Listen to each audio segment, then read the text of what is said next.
Hi guys, welcome to the LRR part 2. So we get going with respect to those critical topics which are gonna matter for the exam. I'll start with the liver, then we're gonna talk about GI also. We did talk about it some part in the earlier part of our session as well, but I'm gonna go and revisit this for benefit of those who actually missed it out.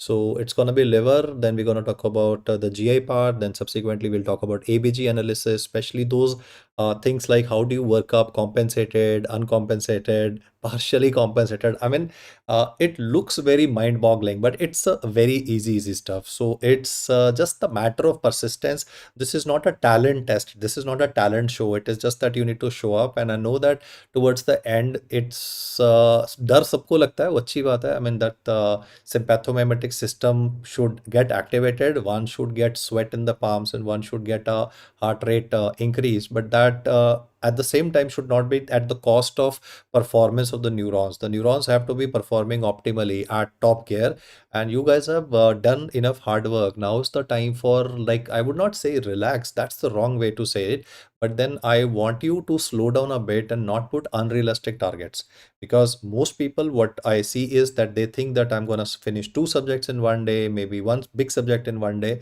और जब वो होता नहीं है तो then we tend to get a little distressed. So you can do subtopics of certain subjects, but you cannot do all the subjects in totality. So it's perfectly okay if you are, like, struggling with meeting your daily targets. But I can say that if you're meeting 80% of your daily targets, that means you are spot on.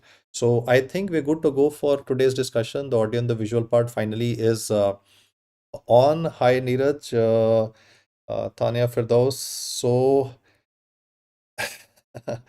fine, Ji. Fine, guys. Let's go and go aggressive on this particular session. So time to hit the nail on the head. First thing on the agenda is MELD score, that is model for end stage liver disease. Earlier we were using Child-Pugh score, so the Child-Pugh score is also used. But then it is the MELD score that will basically help you analyze whether a person is having need for liver transplantation or not. So the mnemonic for this is gonna be a CBI, that is gonna be creatinine, bilirubin, and I mean, the surprising thing is I'm including creatinine, na? Because the usual query that I get is that, boss, understandably liver is damaged. So why are you talking about creatinine? Because see, there's a complication called as hepatorenal syndrome. If liver will fail, the kidney can also fail.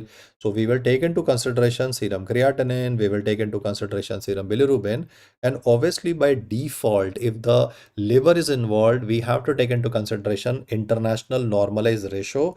Very good, Neeraj. Raghav, hi, Nikhil. I did respond to your message in the group.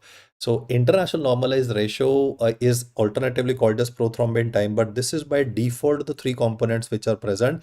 Now I want you to hit the comment button and let me know what are the components of MELD 3.0. Do not repeat what is already given on the slide, that is CBI. Tell me the additional factors of MELD 3.0. Yes, guys, because we wanna schedule a patient for a orthoptic liver transplantation. So what are the components that are extra present in model for end stage liver disease? I mean, MELD score 3.0 per se. Okay, very good, Nikhil. One of the important components is gonna be sodium, but then one of the most important component that must be mentioned first is albumin has been included as a part of MELD 3.0. Then sodium definitely comes in, but one of the important parameters is albumin, which is to be remembered because traditionally albumin was always a part of Child-Pugh score. So all other features will be there. All others from the top will be there, but the additional feature would be the addition of albumin, as Neeraj mentioned very rightly. And now we are in a position to discuss regarding NASER's index. NASER's index कहाँ पे use करते हैं बच्चों? Yes, guys, let's set the uh, I would say hit the command button on fire. Waiting for your answers. NASER's index is used for the mnemonic is BIOT, but then yes, it is need for orthoptic liver transplantation in Wilson disease.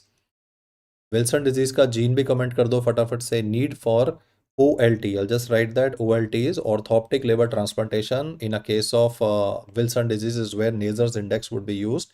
And yes, the components are going to be standard bilirubin. Then we will take into consideration international normalized ratio and that BIOT, because you read about BIOT's breathing also, no? So Byers breathing is where like you get a irregular breathing, but then at the same time here I'm gonna use it to remember for SGOT. So there are three components which are mentioned here for NASER's index, and it will help in deciding the need for orthopic liver transplantation with respect to patients of Wilson disease. Very good. The gene which is involved in this case is ATP7B. What they've asked is ATP7A also, that is valid for Menkes disease. The chromosome that is involved here is 13. The pattern of inheritance is autosomal recessive. And then the main defect in this condition is defective hepatobiliary excretion of copper is present. In Wilson disease, the standard presentation would be that he will give you a patient between 10 to 15 years of age. और उसके बाद में उसने क्या बोलना है कि this child is having poor performance at school, because वो ये चाहता है कि आप एब्सेंस ईदर के बारे में भी सोच लो, वो चाहता है कि आप सिंडेनेम्स कोरिया के बारे में भी सोच लो. He will say poor performance at school, and then he will say involuntary movements are also present. The involuntary movements can be in the form of chorea, it can be in the form of rigidity. So initially you will think in terms of syndonyms chorea also, but then the point is, what is the key thing that would be given in this question is one, if he will be kind on you, then he will mention regarding KF ring, or he will talk about liver involvement. In this case, he will say that this patient is having recurrent hospitalizations for ascitic tapping because there is accumulation of fluid in the peritoneal cavity, or he might mention that this patient has already developed caput medusae. There might be evidence of splenomegaly, portal hypertension. So when you read this question, keep your options open, especially if he mentions the word KF ring, if he adds liver damage in a patient, that is when you will think in terms of Wilson disease in a patient.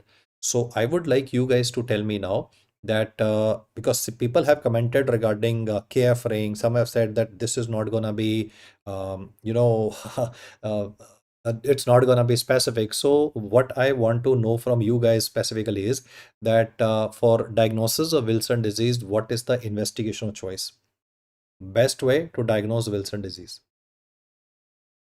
Waiting for answers. I mean, you want me to give options? It can be ceruloplasmin, 24-hour urinary copper. We can go for a liver biopsy in a patient. Exactly. We'll go for liver biopsy. That is going to be the best way for identification. So if he says what is the best way for identification, our answer would be given as liver biopsy. That's like the main test that would help you in identification that yes, you are dealing with a case of Wilson disease. Apart from that, what investigation would you do for a KF ring? The test that you would do for evaluation of KF ring in a patient. Yeah, gene sequencing, very good. We will use a gene sequencing also, but according to the current textbooks, liver biopsy is considered to be the gold standard for this condition. So we'll go for a liver biopsy in this patient. And yeah, for the KF ring, we will be going ahead and evaluate it with the help of a slit lamp examination where the Descemet's membrane involvement can be present in this case. And then subsequently, like which basal ganglia is involved in Wilson disease? Only a few people commenting, guys. You need to be like a little more proactive. Which basal ganglia is involved in Wilson disease? Yeah, I can do a MRI. I can do genetic testing, but the specific answer is liver biopsy. So, which basal ganglia is involved in Wilson disease? Mhm.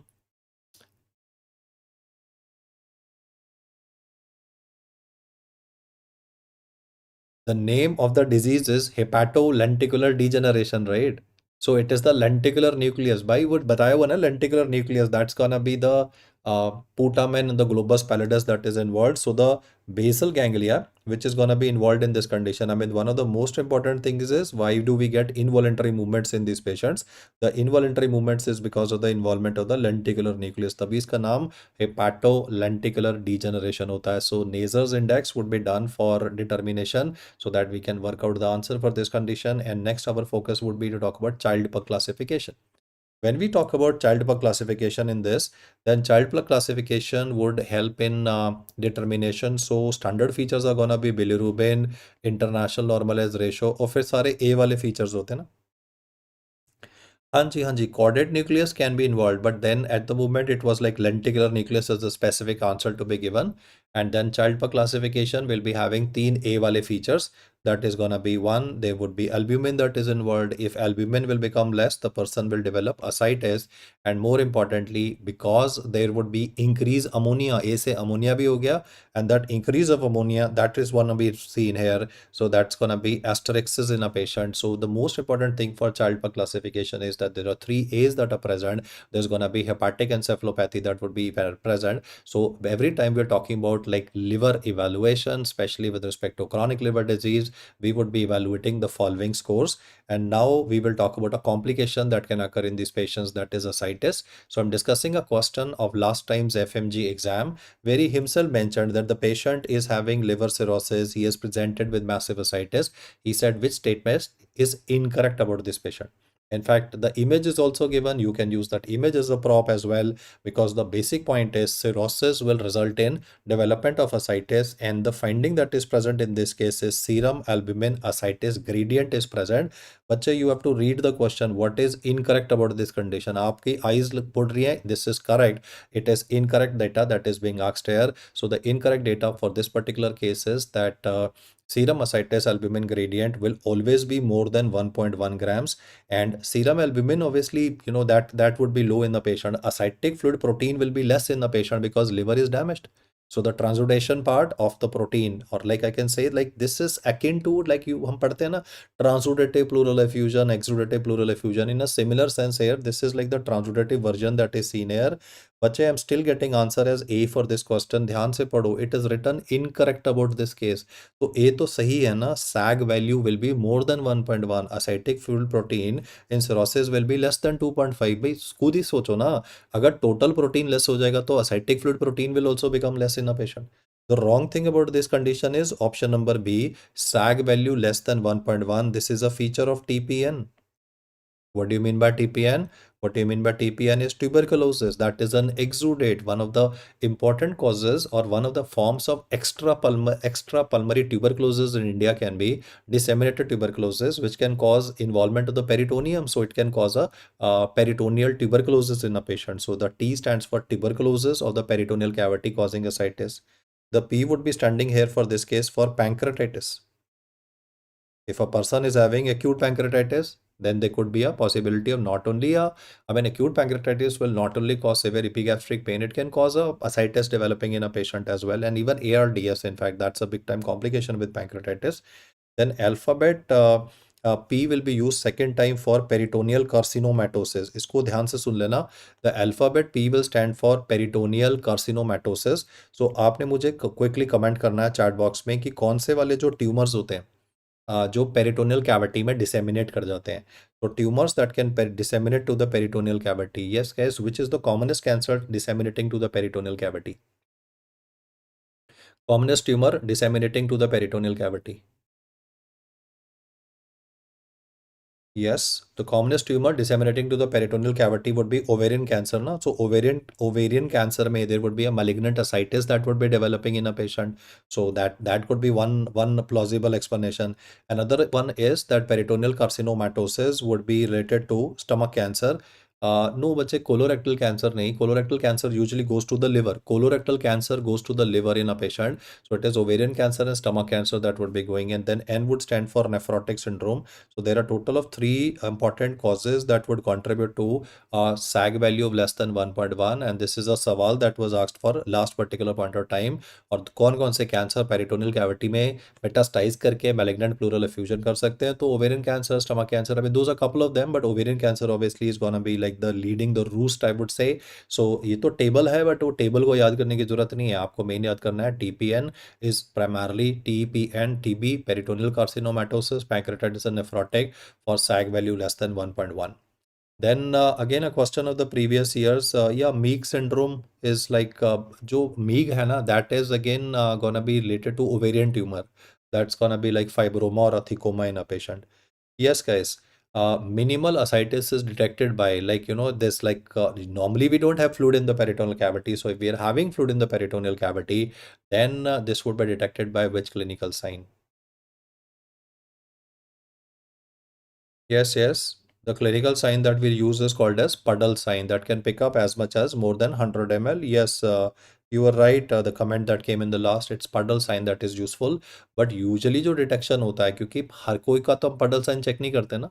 We don't check puddle sign of everybody. So the usual detection amount that would be occurring, the usual detection amount that would be occurring is with respect to specifically when 1.5 to 2 liters of fluid is accumulating in the peritoneal cavity, depending on the size. छोटे height का person है तो 1.5 liter or lesser, but if it's gonna be a tall person, then maybe 2.5. So usual detection occurs at 1.5 to 2 liter present in peritoneal cavity, but minimal ascites can be detected by puddle sign. The investigation of choice is an ultrasound. Now, any patient who's having liver cirrhosis will develop a complication. One of the complications, one of the commonest complication that will occur with respect to liver cirrhosis in a patient is development of portal hypertension. So what they also have asked in the exam is what is the cutoff for portal hypertension? Then it is hepatic venous pressure gradient values more than 5 millimeter of mercury. Then bleeding varices will be occurring at, if he specifically says bleeding varices will be occurring at, then your answer would be bleeding varices will be occurring at a value more than 12 millimeter of mercury. Can you tell me the source of bleeding, please? In portal hypertension, there is bleeding varices. What is the source of bleeding? Very good. The answer is more than 12. Most guys are hitting the comment button perfectly. Can you tell me the source of bleeding here? Yeah, varices bleeding is perfectly fine. Esophageal veins, okay. Can I have a better answer? Yeah, left gastric vein and the esophageal veins is the source here. So our primary answer will be like you have to say now that this is the left gastric vein and the esophageal veins that would be bleeding. No, yeah, it is not the artery. We are not discussing Mallory-Weiss syndrome. No, we are talking about bleeding esophageal varices. So it is the left gastric vein and esophageal veins that would be bleeding in this particular patient. And how do you confirm it is portal hypertension? Agreed, we get a splenomegaly.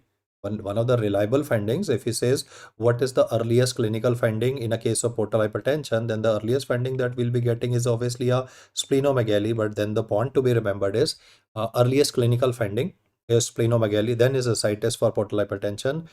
Yeah, we will be going ahead and going for evaluation of this patient using a Doppler. And this Doppler would help me duplex imaging, Doppler, anything would be written, and that would help me understand that there is a increased pressure present in this case. And then I give you an image-based question that came in the paper with respect to portal hypertension. You can see 4 findings present here. Please comment in the chat box which among the 4 indicate patient is having portal hypertension. What you can see here is caput medusae. Then you can see spider angioma. You can see that spider nevi, which are based on estrogen values being increased in the patient. You can also see leukoonychia, which is also called as Terry's nails. And the last finding that you see in this patient is that palmar erythema. You can see like the hypothenor eminence of the patient is like literally glowing blood red. So among the 4 that I mentioned at the moment before you, which of the following indicates portal hypertension? Yes, guys, this is an easy question that we are saying. So our answer in this case would be option number A, that is caput medusae, the dilated veins which are present, these are gonna be radiating away from the umbilicus, the blood flow will be away. So caput medusae indicates that there is portal hypertension in a patient. The remaining findings which are given here are findings of liver cell failure. Spider nevi is a finding that indicates liver cirrhosis. Na?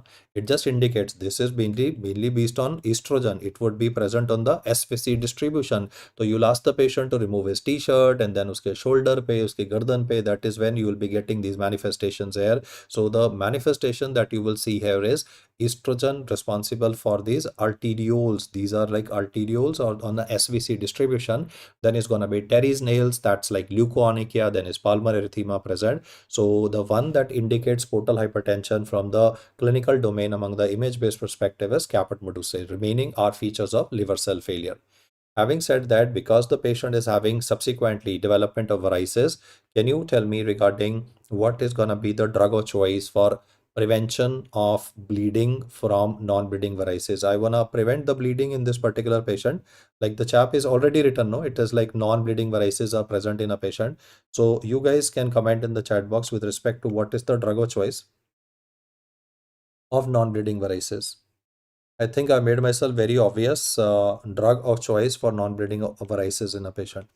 Yes, I think most guys have got it correct. It is propranolol that can be used, or we can be using the longest acting beta blocker. Now, the longest acting beta blocker would be nadolol for the patient. So DOC for non-bleeding varices would be answered as nadolol. If you're commenting propranolol, that is perfectly okay. I mean, I definitely give you credit for that. Only if we will mention bleeding esophageal varices, that we'll be mentioning that we'll be using octreotide / somatostatin for the patient. But at this particular point of time, HVPG matlab hepatic venous pressure gradient na. So it is gonna be non-nadolol or propranolol for the patient, and then the chap can exhibit bleeding also. So if he's gonna be having bleeding and he says, what will you do? The blood pressure of the patient is crashing. So the first thing would be that we will have to go in for a massive transfusion in this patient. So massive transfusion would mean that we might be requiring 6 units of packed RBCs. We might be requiring 6 units of fresh frozen plasma, and we might be requiring 6 units of platelet rich plasma for the patient. In some MCQs, he's gonna change this data. He is gonna say like packed RBCs, fresh frozen plasma, and instead of writing PRP, he might talk about SDP, that is single donor platelet. So you will say that I'll be using 1 unit of SDP. That's gonna be equivalent to 4 to 6 units of a platelet rich plasma. So massive transfusion can be either asked to you as blood components, or if not blood components, then it would be like more than 2.5 liters of whole blood. This data that I'm mentioning before you for massive transfusion is for whole blood, where we'll be giving more than 2.5 liters over 4-hour period, or the entire volume of the blood of the patient is replaced 10 units, that is 5 liters over 24 hours. So the main message of this movement is that we'll have to manage the patient aggressively. No, in this case, there is no role of fresh frozen plasma. I mean, as such, I'm giving blood components because I want to do a volume resuscitation. No, I'm not talking about a coagulopathy occurring in this patient. So the main objective of giving these blood components is to prevent the triad death. The objective of doing this activity at the moment is to prevent the triad of death in this patient. So yes, guys, triad of death, right? Can you comment regarding triad of death? Like what are the components of triad of death? Yes, guys. Because if I don't give whole blood, this person can die, or blood components are not given.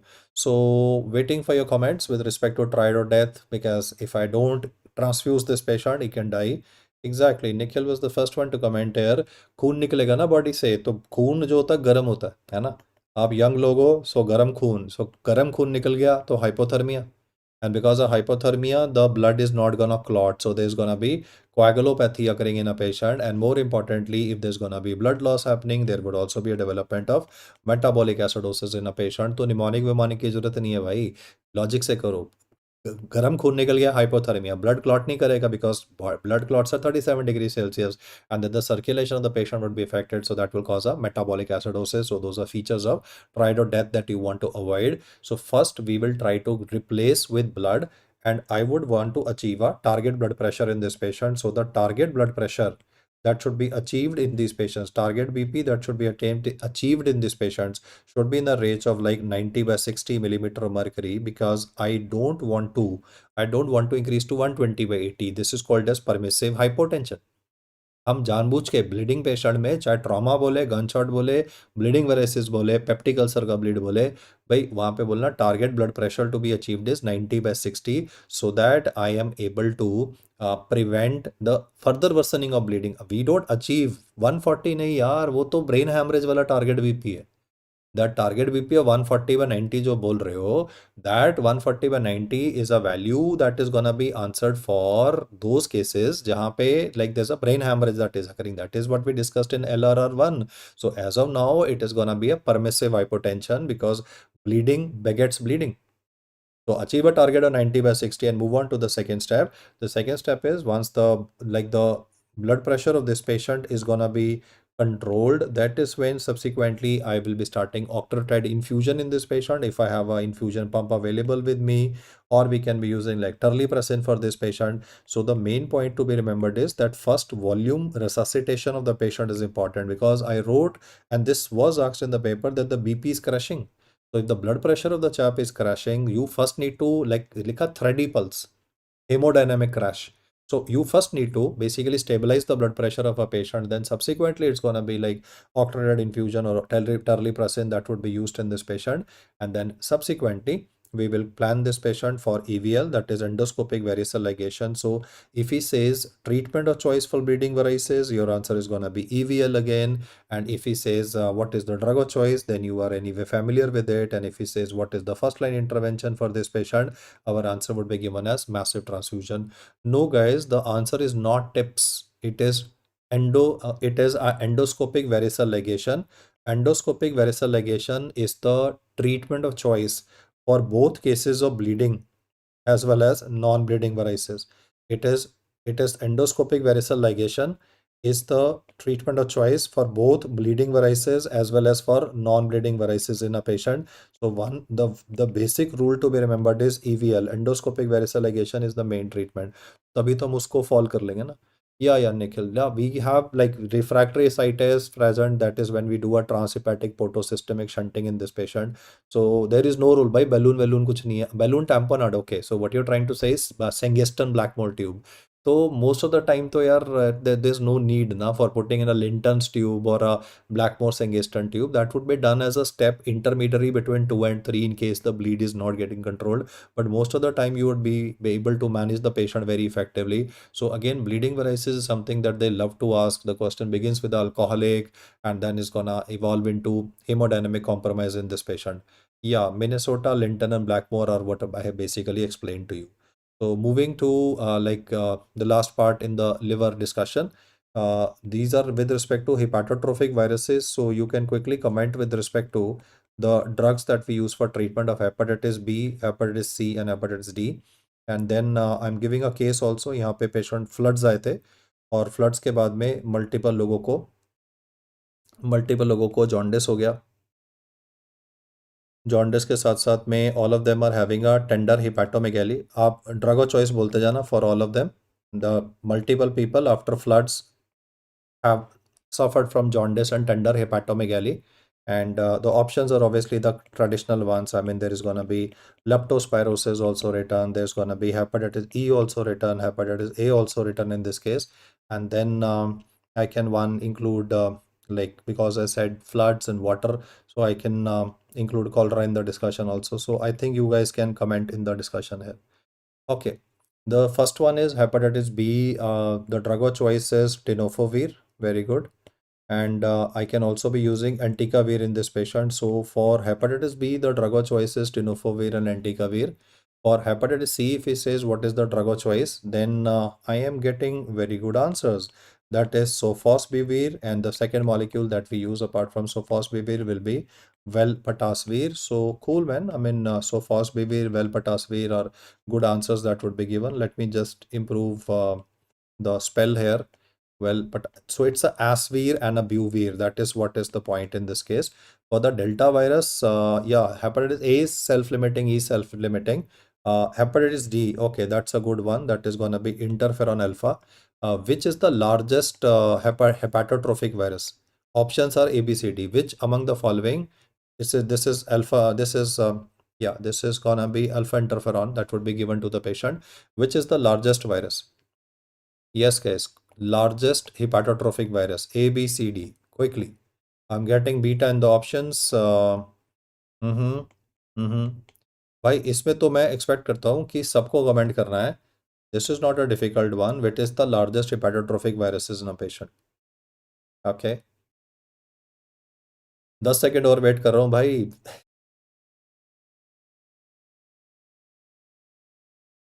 हम्म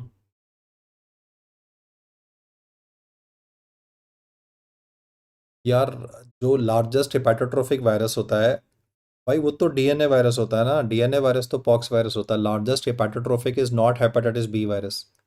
इसको दोबारा से पढ़ना, madam के notes दोबारा से देखो. Largest hepatotrophic virus is not hepatitis B virus. जो Dane particle होता है वो 42 नैनोमीटर है. एंड जो हेपाटाइटिस सी वायरस होता है, the largest hepatotrophic virus is gonna be in a range of about 50 to 60 nanometers. The largest hepatotrophic viruses. Guys, we are not discussing DNA virus. We are not discussing pox virus at the moment. I said largest hepatotrophic virus. Liver को खराब करने वाला virus ABCD कौन सा होता है? तो answer hepatitis C होता है. और जो हेपेटाइटिस बी है, जहाँ पे आप पढ़ते हो डेन पार्टिकल, जिसको आप पढ़ते हो Australia antigen, the Dane particle और Australia antigen is gonna be 42 nanometers. So the largest hepatotrophic virus should be answered as, I'll highlight it again, is hepatitis C virus. Its size is relatively bigger. And which is the smallest one? Which is the smallest one? Options are A, B, C, D. Again, smallest one. C is chunky, ऐसे याद कर लो ना, hepatitis C जैसे Chunky jewellery नहीं होता, so hepatitis C is gonna be chunky. और जो छोटे वाला होता है वो डी होता है, D is hepatitis D is the सबसे छोटा वाला, that is diminutive. Diminutive basically means, diminutive is basically implying the fact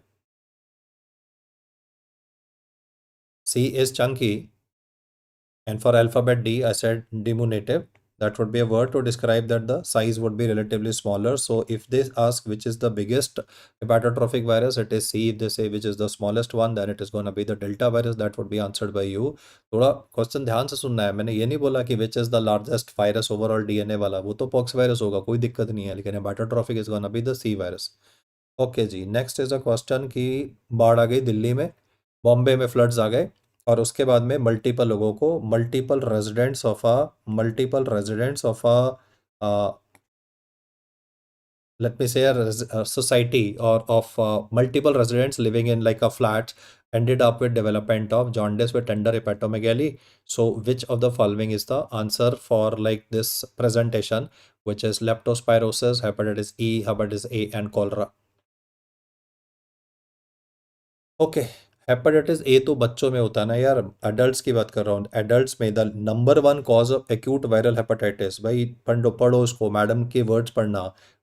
overall most common cause of acute viral hepatitis, overall most common cause of acute viral hepatitis in a patient is hepatitis E. It is not hepatitis A, वो तो बच्चों में होता है। Overall the most common cause of acute viral hepatitis is hepatitis E virus. The answer to the question,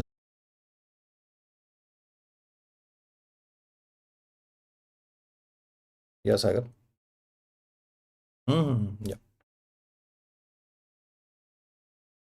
Okay, so let me just work out the data once again, guys. The question why the answer in this particular case, the reason why the answer in this particular case is not leptospirosis. Okay, so leptospirosis will present with fever, then it is gonna be cough pain, then most of the fact, most importantly, like you know, fever hai, cough pain hai, then more importantly, there should be mention of conjunctival suffusion in a patient. So the point to be understood is, भाई देखो आज क्या हो रहा है कि there's something which is going against, ऐसे ही होगा जब तुम डॉक्टरी में जाओगे ना, हॉस्पिटल में काम करने के लिए। So when you prepare for the best and then the worst things can happen, जो आप लीस्ट एक्सपेक्ट करते हो, इसको हम बोलते हैं क्या बोलते हैं इसको बैड लक तो नहीं बोलूंगा, but at the same time like sometimes when things turn against then problem रहती है। बट एनीवे, अब we are gonna focus guys. सो leptospirosis is a condition which is caused by leptospira icterohemorrhagic A. There's gonna be presence of fever, then there's gonna be cough pain, there will be conjunctival suffusion present in this case. So it's like a combination of these multiple manifestations, और उसके बाद में the person will be ending up with jaundice and acute kidney injury in a patient. So specifically, if you're gonna be reading regarding this kind of a description where he says farmer, or it doesn't matter, farmer doesn't matter. What matters is post floods, if there is fever, there is cough pain, there is gonna be conjunctival suffusion. Yeah, this is called as Murphy's law. That is what I was thinking. है ना, वो gravity में बताया था उसने। Murphy's law is when you plan for everything that can go right, then everything that you expected will go right will go wrong. So that's what we call as Murphy's law. So that's what is applicable for we doctors.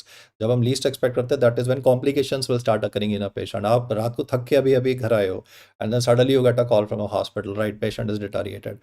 So कोई बात नहीं guys. Okay. Leptospirosis is gonna present with fever, cough pain, conjunctival suffusion. Then there's gonna be subsequently jaundice and acute kidney injury in a patient. So the answer in our case is gonna be option number B, that is hepatitis E that I have mentioned. So these are a couple of important aspects with respect to the liver damage that I've currently highlighted before you. And what we will do next is revise couple of aspects with respect to rheumatology. So yes, guys, this is gonna be mechanics hands. What you can see here is that very dry, and I would say cracks appearing in the tip of the fingers, and there's a lot of hyperkeratosis that is also present in this patient. So I can say like akin to somebody who's mm, like a car mechanic. No, his hands are coming in contact with grease. The hands are coming in contact with the engine oil, abrasives. That's when the issues would be occurring. So when would you be getting mechanic hands in a patient? Mechanic's hands is going to be seen with respect to patients that are seen in uh, anti synthetase syndrome. भाई paper दो होने वाला है, English में होने वाला है, right? So instead of focusing on language, let's focus on the key words, है ना, मुश्किल मुश्किल से वर्ड है. Very good guys. Anti synthetase syndrome is going to be the answer in this case. Anti synthetase syndrome is the specific term that we'll be using. And don't worry, I'll not go anywhere. If anything happens, fluctuation, no fluctuation, I'm going to be persisting. So anti synthetase syndrome is where mechanics hands would be present. And yeah, our close answer is dermatomyositis, but then dermatomyositis, the classical presentation will be that of heliotrope rash, na? There is gonna be heliotrope rash, and then there are Gottron papules, and these patients can have increased incidence of interstitial lung disease as well. And dermatomyositis is where we go in for a MRI guided muscle biopsy for diagnosis of this patient. So at the moment, guys, this is a simple question that was mentioned for anti-synthetase syndrome. And if he says what antibodies can be present here, then one of the important antibodies that can be present is like anti-Jo. One antibody can be associated with respect to anti-synthetase syndrome, though anti-Jo1 antibody may be associated with dermatomyositis as well and can result in interstitial lung disease. Okay, so next we'll talk about autoantibodies that are found in patients of SLE, and pretty straightforward. I mean, you'll read that very classical data that which of the following is a entry level criteria for diagnosis of SLE. So the entry level criteria for diagnosis of systemic lupus erythematosus is anti-nuclear antibody. It's a sensitive test, screening test, वो तो ठीक है, but आजकल जो usual question पूछता है वो sensitive पूछने की जगह पे he will say the word entry level criteria that is going to be useful for there is one of the important antibodies, amino acyl tRNA synthase. Exactly. So like this antibody name, I would definitely like to mention. Amino acyl tRNA synthase is the primary antibody that would be seen here, and then other that can be seen is anti-Jo1 or like anti-Me2 antibody. Yeah. Yes, moving ahead. Entry level criteria is the first one. Double stranded DNA. Specific, ठीक है, that is gonna be anti-Smith antibody. If he talks about double stranded DNA, then this is gonna be specific for, or this is gonna be useful for monitoring the progression of the disease, because all autoimmune disorders will be having a waxing and a waning course. All autoimmune disorder कभी तो बढ़ जाएगा और कभी कम हो जाता है. So progression अगर हमको देखना है, if we want to check out the progression of the disease whenever there's going to be a waxing course or a waning course, that is why antibody against double stranded DNA that would be useful for this particular patient. So these are two specific inputs that would be coming in. And then comes the famous Rolane-Wali antibody, that is anti-Ro antibody.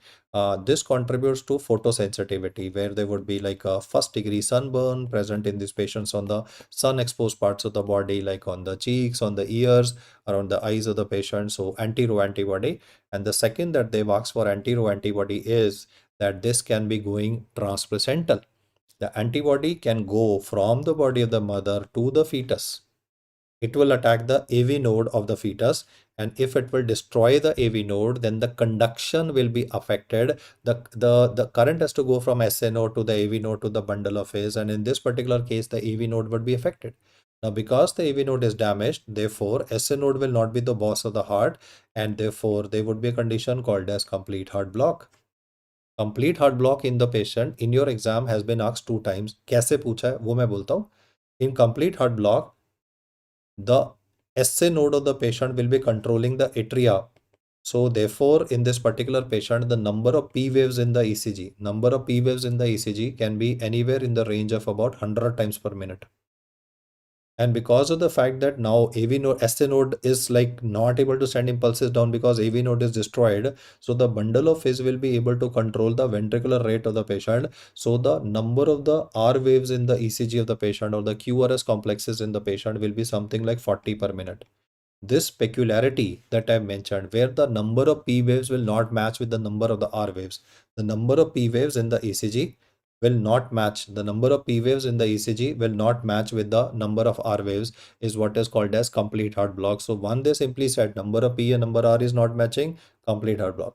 Second is that he said कि अगर बच्चे में ऐसा हो रहा है तो mother को क्या डिजीज हो सकता है और किस एंटीबॉडी की वजह से होगा. So the disease present in the mother can be SLE and the antibody that is responsible here is anti-Rho antibody, which is currently been highlighted at the moment. So the message at this junction is that anti-Rho is रोलाने वाली antibody for 2 times photosensitivity and complete heart block. Then is anti histone antibodies. ये तो आप बहुत अच्छे से जानते हो. The drugs which are present here like ship name drugs. I don't need to even write the name. Sulphur drugs, hydralazine, isoniazid and procainamide. And anti histone antibodies are valid for drug induced lupus, with the number one contributor that you will answer in this particular list of drug induced lupus would be procainamide. Procainamide belongs to which class of antiarrhythmic drugs? Procainamide belongs to which class of antiarrhythmic drugs, guys? Yeah, Dapsone can be another one, right? So, which procainamide belongs to which class of antiarrhythmic drugs? Yep, this would be class 1, right? Class 1A. This is class 1A antiarrhythmic drug, that is quinidine, procainamide, and disopyramide. Procainamide is drug of choice for which condition? Procainamide is drug of choice for which condition? Very good.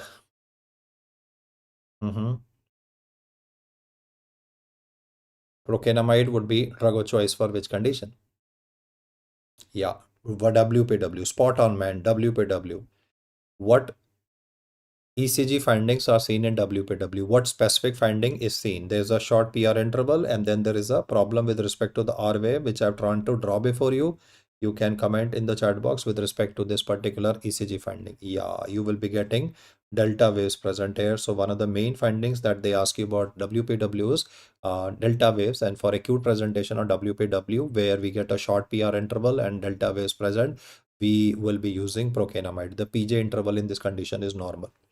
Then is antiphospholipid antibodies, antiphospholipid antibody. This will contribute to recurrent abortions, and this will contribute to bad obstetric history. They can be intrauterine death occurring in these patients as well. So there would be a thrombosis that would be caused. So that is like a bad obstetric history.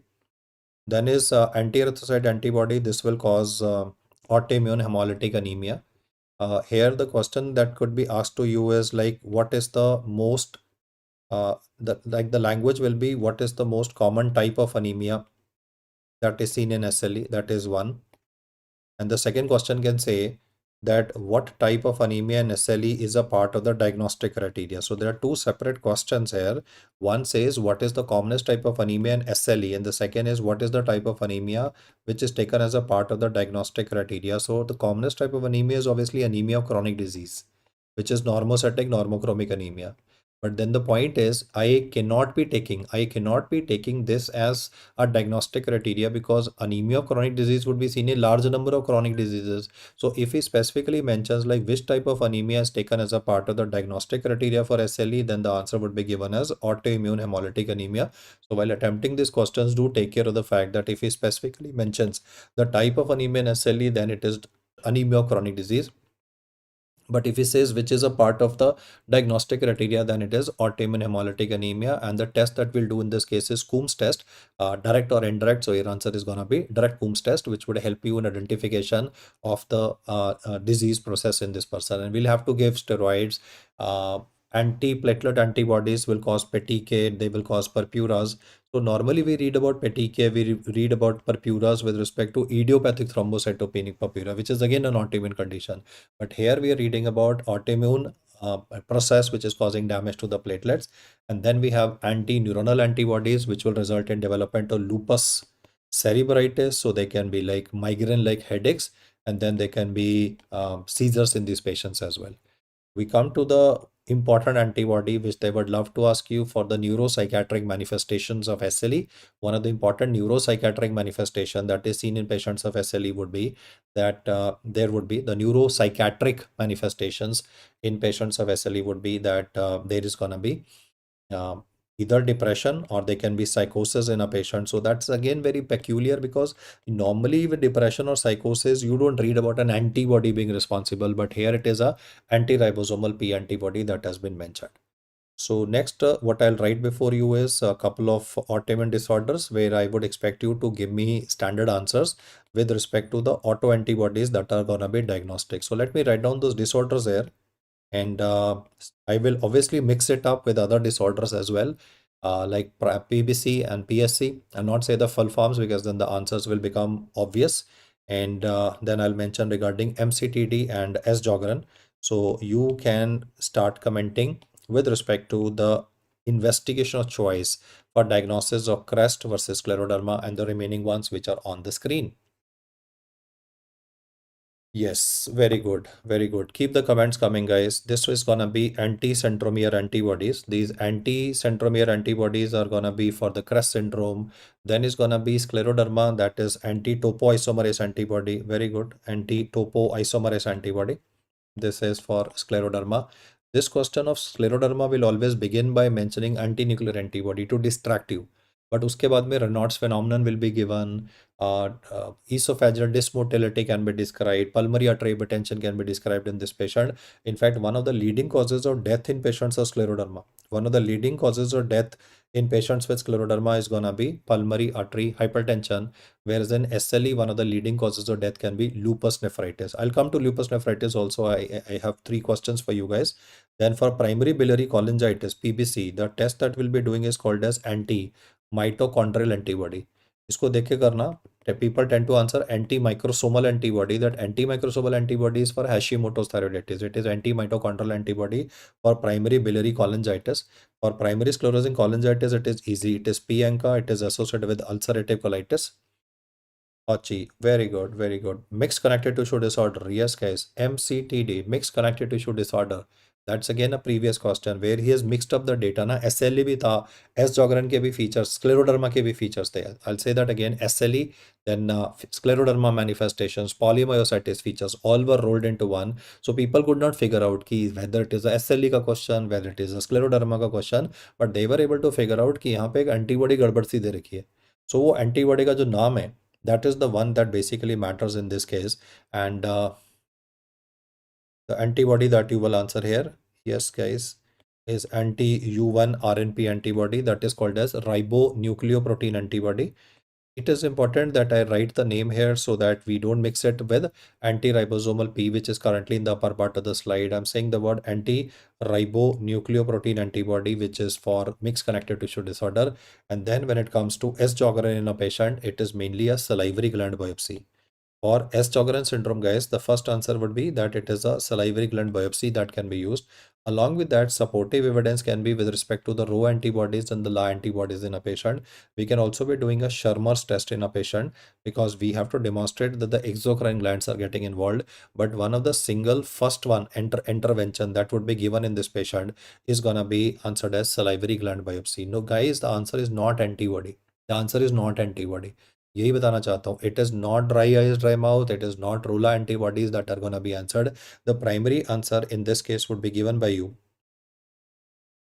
The primary answer in this particular case will be given as a salivary gland biopsy for identification here. And along with that, then we'll have to do special testing. That would be like Sharma's test for identification.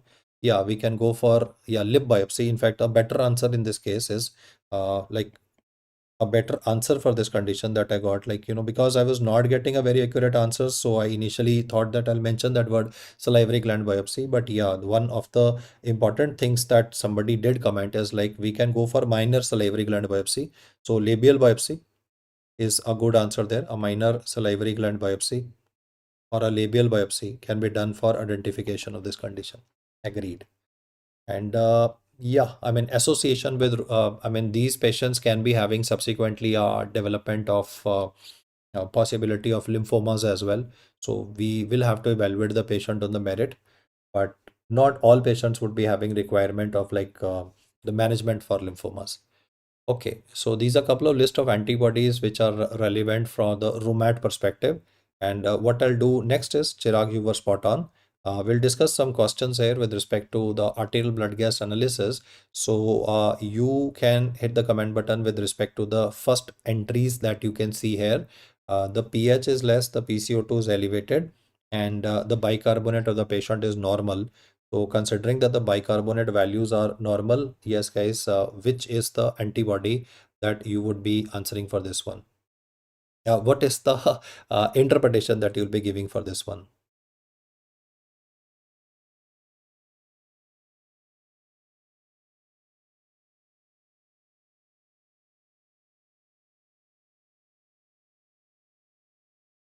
Yes, this would be a respiratory acidosis, but I would expect you to say the fact that this is a uncompensated, because bicarbonate की value normal दे रखी है ना, तो हम बोलेंगे the person is having a uncompensated respiratory acidosis.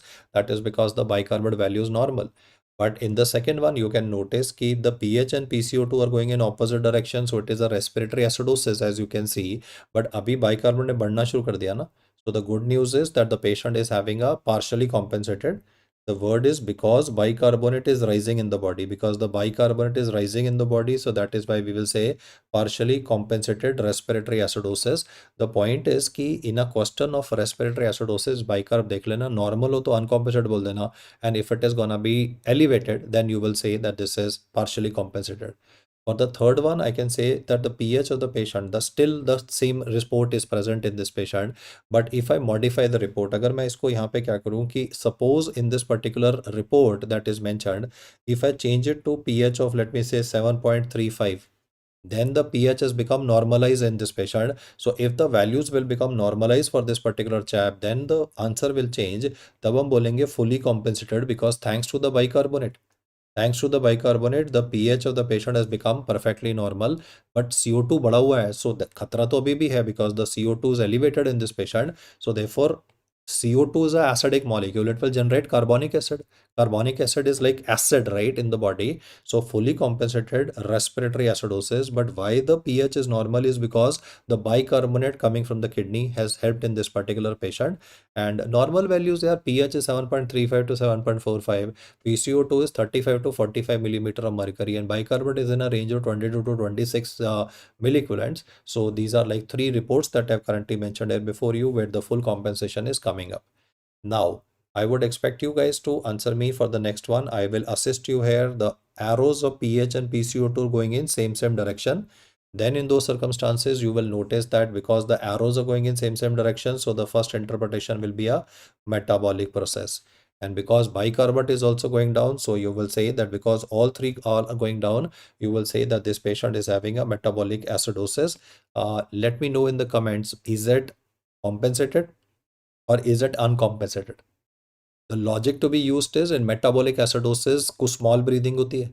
So small breathing will cause a hyperventilation in this patient, because in this patient there is a CO2 less, क्योंकि आदमी तेज तेज सांस लेगा, कुछ small breathing होगी तो person will do fast breathing, so carbon dioxide would be washed out from the body, and that will result in a partial compensation occurring here. So why we will say partial compensation? Because CO2 in this particular case is reduced. Suppose इस MCQ में by PCO2 का value normal होता, suppose I say PCO to the patient is 34, 30, 35, 38, whatever. If it is normal, that means compensation has not started. Then you will say uncompensated metabolic acidosis in a patient. So the final summary is very simple, guys. If it is respiratory acidosis, इतना तो निकाल ही लोगे ना, respiratory acidosis है, pH and PCO2 will be going in opposite direction. pH will be less acidosis, PCO2 will be elevated. Most of the time he will say COPD exacerbation. He will say status asthmaticus. And then बस इतना देखना है कि bicarbonate का जो value है, is it gonna be normal, और is the bicarbonate value in the patient is increase? The answers will depend on bicarbonate values. If it is normal, it is uncompensated. If it is elevated, it is partially compensated. Let's do it fast.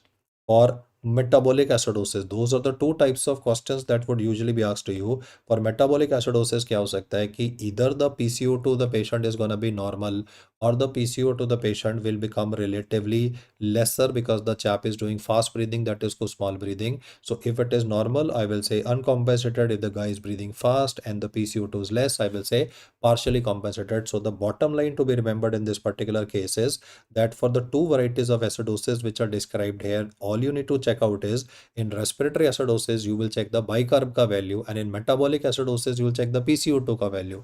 Always remember, metabolic acidosis to small breathing. So CO2 values are gonna bound to change in this patient. So this explains why in the report above, it's gonna be primarily, it's gonna be like It's gonna be like all the three derangements are gonna be indicating a metabolic acidosis in the chap. So guys, we now come to a question that came in last time's FMG exam in which he had mentioned vomiting. Most students ने तो vomiting से ही question solve कर लिया। वो कह रहे भाई हमने सर दिमाग ही नहीं लगाया कि इसकी रिपोर्ट में क्या दिया हुआ है, but in the report you will notice that all three values are going up up up.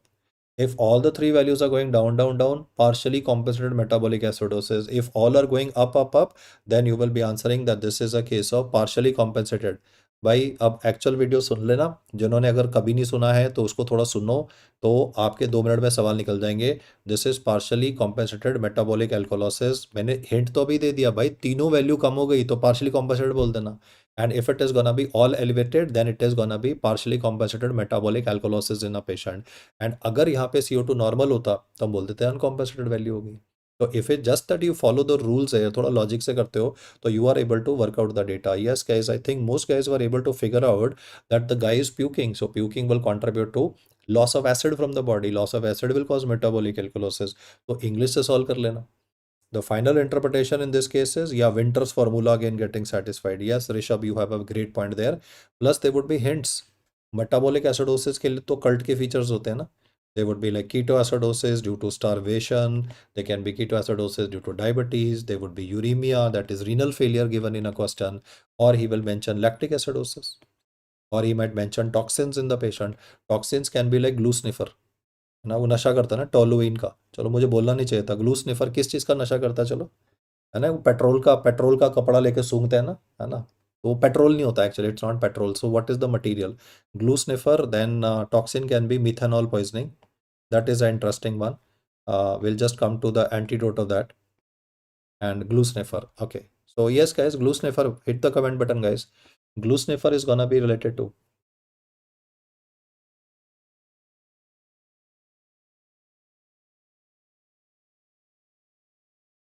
Yes, yes. Come on, guys. Come on. Thanks for the lovely compliment, Shiv. I'll take a screenshot of it in the cold evening. Chalo ji. Okay.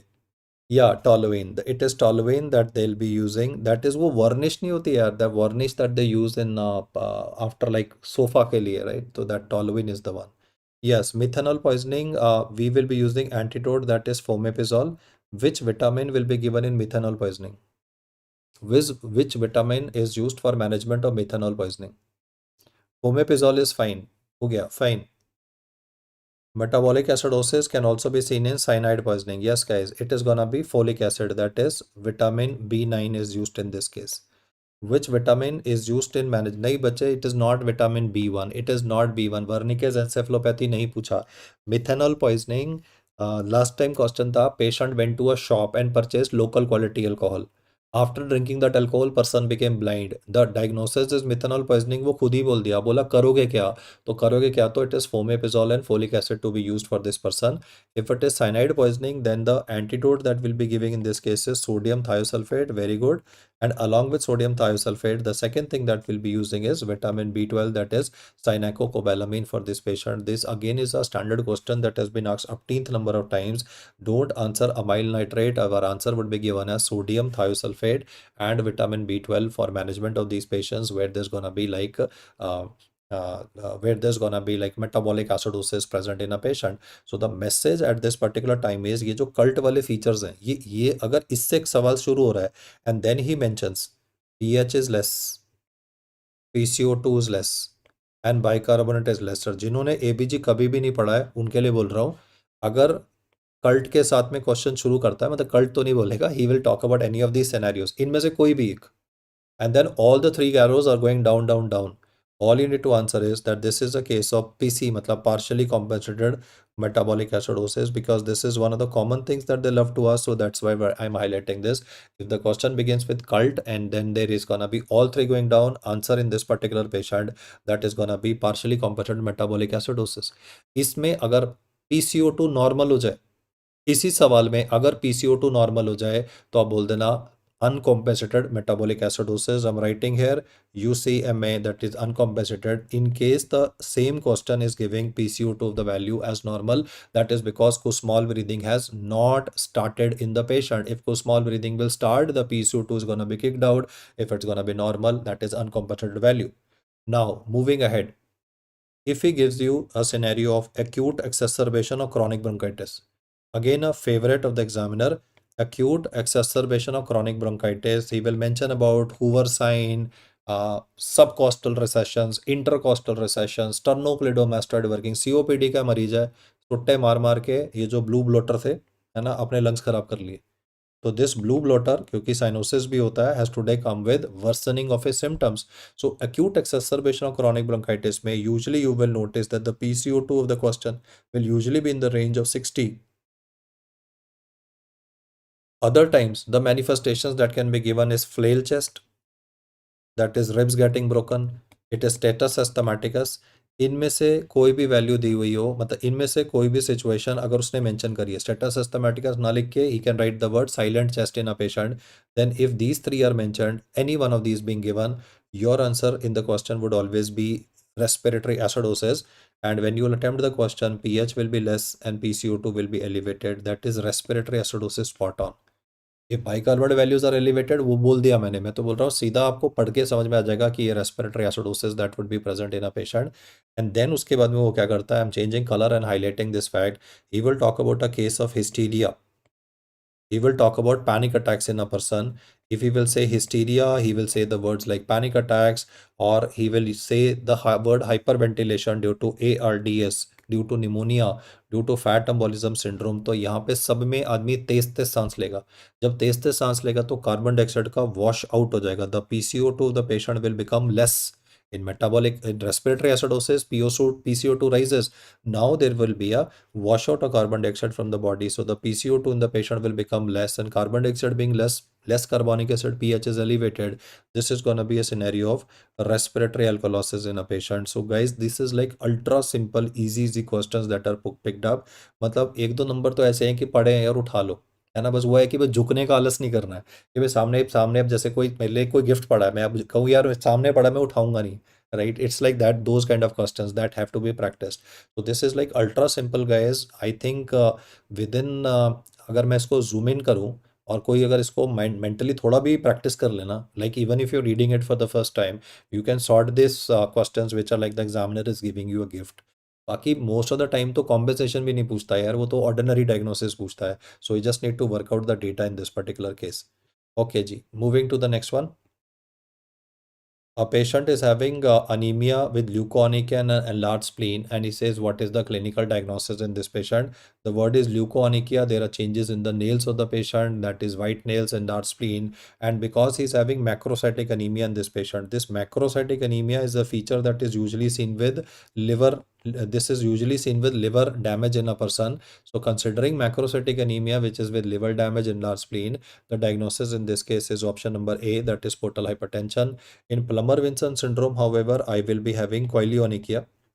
Koilonikia would mean that there would be presence of spoon-shaped concavity in the nails. But here I did not talk about spoon-shaped concavity. I talked about, I did not talk about koilonikia. I spoke about leukoanikia for this patient. And yeah, there would be iron deficiency anemia. There would be upper esophageal webs in a patient. There can be glossitis component coming in a patient. So makes it easier for you. And tylosis pulmonaris is associated with squamous cell cancer of the esophagus. So that makes the things relatively easier for us. So this is A guys, pretty straightforward. Let's move on to the next one. Patient comes with severe headache, fever for 1 day with altered sensorium.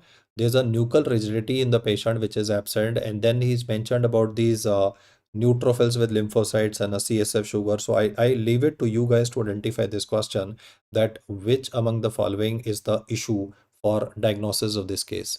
The first and the foremost thing is कि इसमें nuchal rigidity absent है, because nuchal rigidity is absent in this patient, therefore it cannot be meningitis of any variety. बाकी सारी बातें छोड़ दो. Nuchal rigidity is absent, then it cannot be meningitis of any variety. The second thing is there is presence of 50 cells with 80% being lymphocytes with CSF sugar of 70, random blood sugar of 100. So if I divide 70 by 100, it will turn out to be 0.7, which is more than the value of 0.6 that I've said, which should be like point number, like why this is not a case of tubercular meningitis. Why this is not a case of TB meningitis is because TB meningitis में तो जो number of cells होंगे, they should be relatively more ना, they're between 100 to 1000 lymphocytes. The sugar in the CSF should be less than 0.6. the protein in the CSF should be in grams, और यहाँ पे तो milligrams में दे रखा है. So this is not a case of tubercular meningitis because sugar will be less than 0.6 and protein will be in grams. And more importantly, 1 day का history है भाई. 1 day का history. So TB will not have history of 1 day. So it can't be TB meningitis. Why it is not bacterial meningitis? Because bacterial meningitis will be having neutrophils present. There are no neutrophils present here. So either it is viral meningitis or it is gonna be viral encephalitis. Nuchal rigidity है नहीं ना. It cannot be viral meningitis. The answer to this question is option number A, that is viral encephalitis. तो थोड़ा सा देख लेना. This is a very simple, straightforward question. Even if you are not read the data for the lymphocytes and the sugar and the protein, you are still in a position to work out the final interpretation for this case because viral encephalitis is what I've highlighted in this case. Yes. So moving ahead with the next one. Okay. HIV patient with autonomic dysreflexia. And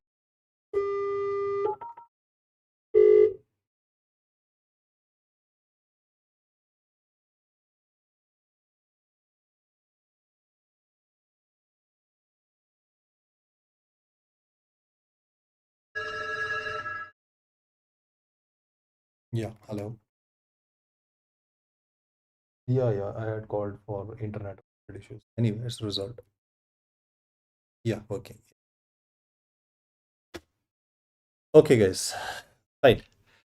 So what I was saying was that in this particular case, the sugar in the CSF is 90 and approximately 90 and by divided by 125. So this would be 0.75 and this is going to be indicative of normal report. But the proteins are elevated in this particular case. So this tells me the fact that this is a case of Guillain-Barré syndrome where we are having a albuminocytological dissociation. And the moment I say the fact that there is a sound check. Okay. Uh, Check again, guys. Okay, so working. Okay, fine. Fact that this is a okay. So it's working, guys, at my end, thankfully. Uh, the case is having a albuminocytological dissociation. So this would be a case of GBS, that is a acute inflammatory demyelinating polyneuropathy, which helps in confirming that we are dealing with a case of GBS. And yeah, I mean, you guys were spot on with respect to commenting on what would be the final interpretation in this case. So we are like sorted for this particular question. I mean, HIV was a distraction in this case. Okay, moving to the next one. This is a 30-year-old man with a past history of tuberculosis, and now is complaining of abdominal distension and a pedal edema. And the neck veins are very, very prominent. The X-ray is showing that gross increase in the CT ratio, gross increase in the cardiothoracic ratio of this patient, and this tells me the fact that this guy is having probably a cardiac tamponade because there is a mention of like history of tuberculosis in this patient. So I can say like there could be a possibility of the lungs getting involved in this patient. So the question says which of the following findings will be seen in this particular patient. Pulsus bispherians is a patient of hypertrophic cardiomyopathy. Then is going to be Kussmaul sign. So in cardiac tamponade in a patient, in cardiac tamponade, we do not say the Kussmaul sign. Kussmaul sign is absent with respect to because it is a non-pulsatile elevated JVP in this patient. So the C makes sense. And somebody should be identifying this. Yes, Mahinder was the first one to pick up. Systolic BP rises from 80 to 60. No, it should be falling now because in pulsus paradoxus, it should be a fall of the systolic blood pressure, whereas it is not a fall, it is a rising that is happening in this case. The reason why the answer to this question is option number C is that there is a non-pulsatile elevated JVP, which is a component of Beck's triad. There's muffled heart sounds, apart from. Okay.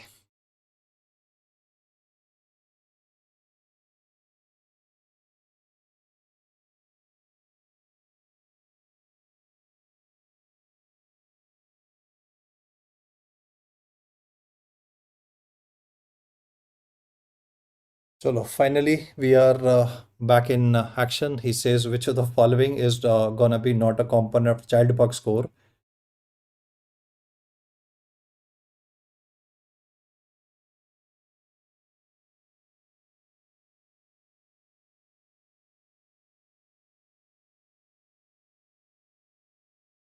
So ये तो I think I have answered this query, and I think this would be easier for you to comprehend that when I say the word Child-Pugh score in a patient, then albumin will be a component, bilirubin, prothrombin, time, but serum creatinine is not a component. The answer to this question would be option number D at this particular point of time.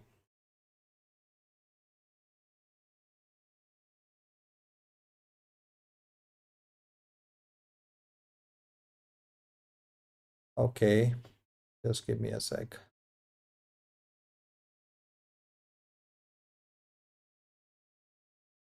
Yeah, the answer in this case is option number delta. Okay, moving to the next one. Which of the following is a cause of an exudative pleural effusion? The main issue to be remembered is that because it's saying the word exudative pleural effusion, so exudative again would imply the fact that there is gonna be inflammatory process that is happening. So जो heart failure है, then that heart failure component is gonna be mainly a transudate. Heart failure is always an example of a transudative pleural effusion. Then is nephrotic syndrome. This is also an example of a transudative pleural effusion. But अगर आप उसके बाद में देखते हो rheumatic arthritis, so that is a error that has been introduced because rheumatic में नहीं होता. Like in this particular case, answer cannot be A because A is transudative. D is transudative. जो option number B है rheumatic, that rheumatic is gonna be rheumatoid arthritis ना, rheumatoid arthritis. So rheumatoid arthritis again will cause issues there because rheumatoid है, rheumatic नहीं. Rheumatic will not cause a pleural effusion in a patient. The answer is not B in this, guys. The answer in this case is C, Dressler syndrome. Dressler syndrome क्या होता है? तो it is basically a case of a post MI. It is an inflammatory condition. It is a post MI pericarditis slash pleuritis. It is a post MI pericarditis slash a pleuritis. So the message in this particular case is that Dressler syndrome is not the answer for, I mean, Dressler syndrome is the answer for this question because it's a inflammatory condition that would be an exudative pleural effusion. The answer to this one is option number C. Yeah, we will be giving aspirin for management of these patients, but that is like the core thing that matters, that Dressler is post-MI pericarditis and pleuritis. So we are sorted for this one as well. Let's move at the next one, which will say that which of the following is not used in management of tumor lysis syndrome in a patient. I mean, every time I'm gonna be say to you that tumor lysis syndrome is occurring in a patient, the first thing that should occur in your mind is that the case is dealing with Burkitt's lymphoma, and that's gonna be like a cancer where there is a very high aggressive malignancy present with a high cell turnover. So Burkitt's lymphoma होगा जब chemotherapy से आप किल करोगे, तो uric acid in the patient will rise very dramatically, and therefore for this uric acid elevation you will have to give rasburicase to the patient. In fact, sometimes this rasburicase may not be effective, and there might even be a acute tubular necrosis because the load of uric acid can be so high that renal failure can occur, and therefore dialysis might be required. IV fluids would be required for flushing out the kidneys along with furosemide, but there is no role of urine acidification for this patient. So the answer in this case would be option number A. But yeah, a good point picked up by most people that there would be a urine acidification. Yes. Moving to the next one, we are having this yellowing of the skin and eyes for last 1 week after trekking. तो पहले तो मुझे लगा कि भाई देर is gonna be like there is gonna be like physical stress that is involved, or it could be like the guy was trekking on a weekend so maybe drank some water. But then the key thing which is present in this case is recurrent episodes of jaundice. If you're having recurrent episodes of jaundice in a patient, then it indicates that this would be Gilbert syndrome in a patient. Yes, guys, I think I'm getting good inputs here with respect to like why are the manifestations occurring. So the manifestations that are occurring is Gilbert syndrome, that indicates that there is recurrent episodes of jaundice, and all the time the jaundice that is present no is predominantly unconjugated. 2.4 में से unconjugated value तो है, and the AST ALT values are normal in this patient. So this is the most common inherited hyperbilirubinemia. अब आप comment कर देना which of these will be having a black pigmented liver. Which of these conditions will be having a black pigmented liver? Yes, guys. Black pigmented liver is a feature of Dubin-Johnson syndrome. Exactly.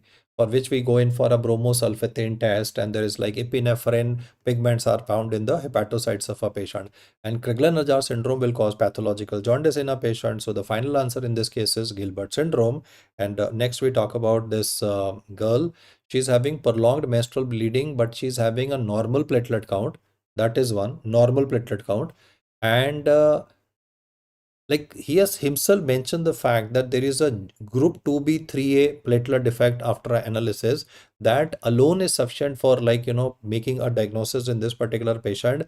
Yes guys, your answer is Glanzmann thrombasthenia for this particular patient. The answer in this question is option number B. In Bernard-Soulier syndrome, it would be mainly defect with respect to 1b, but in Bernard-Soulier, like 1b defect but B and B, but in Glanzmann thrombasthenia it is 2b and 3a, so the platelet aggregation in the patient would be defective. Great. So this is like a patent qualitative defect which is mentioned for this case. Yes, you are right for the B component there. We are having a kid, he's having headache and a cola colored urine, and then he had was a throat pain 2 weeks ago. Again, a very classical question of your exam where the person previously had a throat pain and now there's a cola color urine. We are thinking about post streptococcal glomerulonephritis in this case. So he says what is gonna be the light microscopy in this case, because the question is saying the word light microscopy. That is why the answer in this case is not a starry sky, because starry sky is immunofluorescence finding. Electron dense deposits would be a finding that is with electron microscopy, but when it comes to, and spike and dome appearance is a feature of membranous glomerulopathy. I mean, why am I ruling out A is because it is seen with MGN. B I'm ruling out because that is a immunofluorescence finding with respect to post streptococcal glomerulonephritis. When it comes to, when spike and dome nahi hai bache, spike and dome is a finding that you see with light microscopy for membranous glomerulopathy in a patient. So what you need to pick up in this particular case is option number C, that is going to be an enlarged hypercellular glomeruli with obliteration of the movement space. That's because of the neutrophilic infiltration that would be happening in this particular case. And can you comment quickly which antibody causes PSGN? What is the name of that antibody? This is an example of type 3 hypersensitivity reaction. There would be an inflammatory process that is happening. There's an antibody which is present here. I would expect you guys to comment with respect to which antibody would be responsible for causing PSGN in a patient. Yes. Yes, more comments. Very good, very good. Abdul was the first one to comment here. It is anti-DNA ACE antibody. बच्चे इसको DS-DNA से mixed up नहीं करना है. DS-DNA भी दिया होगा, वो SLE के साथ है ना. One is that DS-DNA वाली antibody. ये जो double stranded DNA वाली antibody है, this is seen with lupus. This is seen with lupus. It is DNA ACE antibody that would be present. DNA ACE antibody that would be present in this case and not DS-DNA. Double stranded DNA वाला antibody तो हम SLE का severity के साथ पढ़ते हैं ना. So PSGN is anti-DNA ACE antibody. Okay, so we sorted for question number 10 in this case. The current one on the is. Fine guys, we put a center line preferably in the jugular vein and not in the subclavian vein because we want to minimize the chances of development of respiratory distress in a patient. I will also mention all the MCQs of sudden onset respiratory distress in next couple of minutes. But at the moment, like how would I come to know that the center line is in place? Always do a check X-ray so that you know that the line is in place, and this is a mandatory thing or a procedural aspect that should be present. Now, whenever they put up a question on the topic of sudden onset respiratory distress, you need to pick up the following things. Like if he says there's a sudden onset respiratory distress, and this is seen in a lady after pregnancy, like he's mentioned pregnancy state, and then he says that on the second day or third day after delivery, the lady is having sudden onset breathing difficulty, then we have to think of the possibility of diagnosis. The next question will say that the center line was placed, and after center line insertion, there is a development of sudden onset respiratory distress. The next question here, where this sudden onset respiratory distress is occurring in a patient, is with respect to I'll say, okay, like people are giving comments here already, so let's just solve it point wise. Pregnancy and then day 3, because deep vein thrombosis will occur, so your answer would be given as pulmonary thromboembolism. For pulmonary thromboembolism, one they can ask you regarding the screening test and the investigation of choice and the treatment of choice for the massive variety of pulmonary embolism. So if he says what is the screening test, your answer is D-dimer assay. If he says what is the investigation of choice in this condition, then your answer would be given as CTPA. If he says treatment of choice for massive pulmonary embolism, then the treatment of choice would be answered as L-teplase for this particular case. Cool. With enoxaparin, with low molecular weight heparin, but enoxaparin would be used in this patient.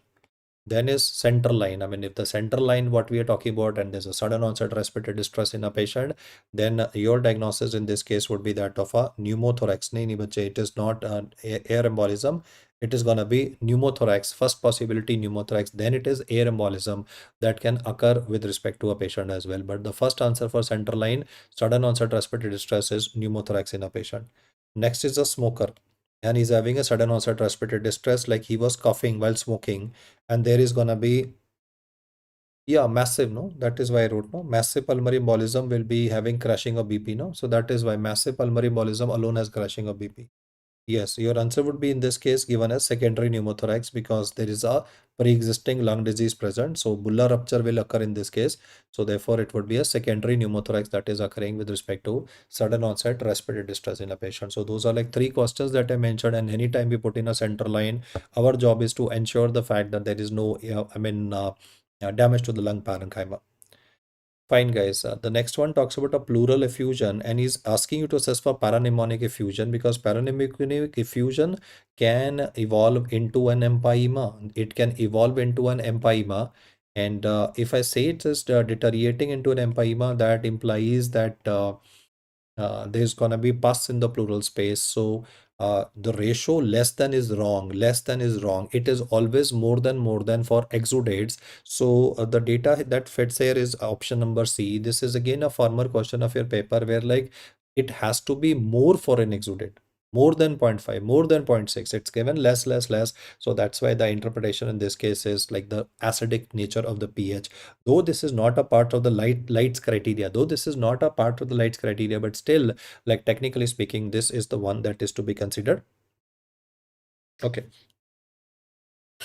Next is a female patient. She's having bone pain with recurrent episodes of renal colic, and then there is gonna be an abnormal behavior present with elevated calcium, low phosphate, and then there is a elevated serum alkaline phosphatase given. So I think very traditional that bones, stones, moans, and groans kind of a presentation. So I am suspecting in this case that the patient could be having is a parathyroid adenoma, because there is a renal colic described in a question. There is elevated serum calcium present in this case. So the scan that we go ahead in this particular case is gonna be systemic B SPECT CT scan in the patient. The answer to this one is gonna be option number C. Okay. Next is regarding Bell's palsy. Bell's palsy will be causing a unilateral drooping on the one side where the paralysis is present. There is a drooping of the corners of the face. The person will not be able to close the eye. Like there was a image based question जहाँ पे बच्चा एक आंख बंद नहीं कर पा रहा था, एक साइड पे आंख बंद हो रही थी. सो जिस साइड पे आंख बंद हो रही है वो नॉर्मल वाली साइड है, एंड यहाँ पे like there was lines on the forehead also visible, but एक side पे lines on the forehead were not visible in a patient. So whichever side there is gonna be an involvement, it is both the upper face. You can see in this patient that the upper face is also getting involved. This is the upper face part area that I'm talking about. And इसमें जब आप बोलोगे कि close your eyes, तो बंद तो कर नहीं पाएगा, तो आप थोड़े गुस्से में बोलोगे अरे तुझे बोला ना आंख बंद कर. So you will notice that there would be uprolling of the eyeball of the patient, that is called as Bell sign, and that is why we call it a Bell's palsy. So इसमें there is a upper motor as well as a lower motor facial weakness occurring in a patient. I mean, you can see the drooping of the corners of the face. So upper and lower face is going to be affected in this particular case. That is why there is going to be an ipsilateral upper as well as a lower half of the face that would get involved in this particular patient. बच्चे contralateral तो stroke में होगा ना. Contralateral word तो बनता ही नहीं है, because contralateral is a feature. Every time you read the word contralateral, वो तो बाहर ही कर दो ना, वो तो स्ट्रोक के साथ ही होता है. तो Bell's palsy will always be ipsilateral only, and when it is ipsilateral in a patient, contralateral word given every time, that is gonna be upper motor neuron lesion. Now Bell's palsy is gonna be a lower motor neuron paralysis. So the answer in this particular case is option number A. हाँ, अगर किसी को stroke होता है तो stroke में it is a contralateral lower face involvement. अगर वो ये बोलता ना कि upper motor neuron lesion, I just right it here so that अगर आए तो आप आंसर कर पाओ. If he says upper motor neuron lesion of the seventh nerve and he says what is the manifestation, then your answer is contralateral lower face involvement, क्योंकि forehead वाले area की bilateral involvement होती है, तो forehead area will not be involved. So it's a contralateral lower face involvement that would be seen with respect to upper motor neuron lesion. लेकिन अगर Bell's palsy word है तो वो तो लोअर मोटर वाला होता है, तो उसमें तो सिर्फ हाफ साइड का जो फेस है पूरा इन्वॉल्व हो जाएगा, माथा भी इन्वॉल्व हो जाता है। So both upper face as well as the lower face would be involve in this case, and that is why the answer to this question is option number A, that is ipsilateral upper and lower half of the face is involved in cases of Bell's palsy। and इसमें हमें steroids देने होते हैं within 72 hours, otherwise there's gonna be like extreme amount of inflammation present in the nerve, so the healing process would be delayed in a patient। So I think we are sorted for Bell's palsy, which is again an important topic to be remembered। अच्छा चलो फटाफट से ये भी बोल दो जरा, facial diplegia, like the person is having bilateral semithenal paralysis, तो जरा conditions बोलना जरा दो जिसमें you will be having facial diplegia present। Bell's palsy, upper face lower face same side involve, ipsilateral, सीधी सी बात है। स्ट्रोक हो गया, contralateral lower face involvement, yes, very good, it is Guillain-Barré syndrome which has a facial diplegia, and sarcoidosis which will be having a facial diplegia, and यहाँ पे भी it would be a lower motor neuron involvement, because sarcoidosis, non-gazetting granulomas, GBS is again a peripheral nervous system involvement। Yes, one more question on GBS is, GBS will affect the motor nerve fibers, it causes demyelination of motor nerve fibers, motor nerve fibers are gonna be A alpha and A beta, always ipsilateral, ना Ramsay Hunt is also ipsilateral, that's, उसमें तो कान पे pinna पे दाने दाने हो जाते हैं ना, फेशियल पैरालिसिस भी होगा और कान पे पिन्ना पे दाने हो जाएंगे ना, that is gonna be Ramsay Hunt as a manifestation. So it is A alpha and A beta, the मोटा नर्व फाइबर्स का demyelination that would be occurring with respect to Guillain Barre syndrome, which is a type 2 hypersensitivity, and we'll be going ahead with intravenous immunoglobulins for this patient। Okay ji, so I have a patient जिसको hypertension भी है, there is a hyperlipidaemia present, there is a lot of chest pain present in a patient, and then what is expecting you to answer in this case is that there is blood pressure elevation, person is having peptic ulcer disease and ST elevation MI, तो STEMI तो हो गया, hypertension और hyperlipidaemia के risk factors भी present है। He says क्या करोगे इस पेशेंट में, तो I will not do thrombolysis in a patient, I will not give streptokinase and tissue plasminogen activation, because there is risk of bleeding from the peptic ulcer which is a contraindication for bleeding, I mean active peptic ulcer disease, because see if I thrombolyse तो एम तो ठीक हो जाएगा, but the person can have bleeding from a peptic ulcer as well. So the basic rule of medical science is first to no harm for the patient, and therefore our answer will be a percutaneous coronary intervention in this patient। So great guys, great going at the moment with respect to PCI, which would be answered in this case। चलो जी, अगला जो patient है उसमें the chap is having chest pain radiating to the interscapular area, and then is mentioning unequal radial artery impulses present, with blood pressure being elevated, that is okay, but there is unequal radial artery pulsations being felt, and the most important thing वो बोला pen पीछे है interscapular area में, so there is a tear with respect to the ascending aorta in a patient, because is a hypertensive patient, तो इसका जो image भी देगा it would be like a lung window, you will see the lungs, and then you will be noticing the very classical appearance of tennis ball appearance in the ascending aorta of the patient. You'll be able to see the pulmonary artery bifurcating into two. Posteriorly is the descending aorta, then I have shown is the vertebra, then is the spinal cord inside.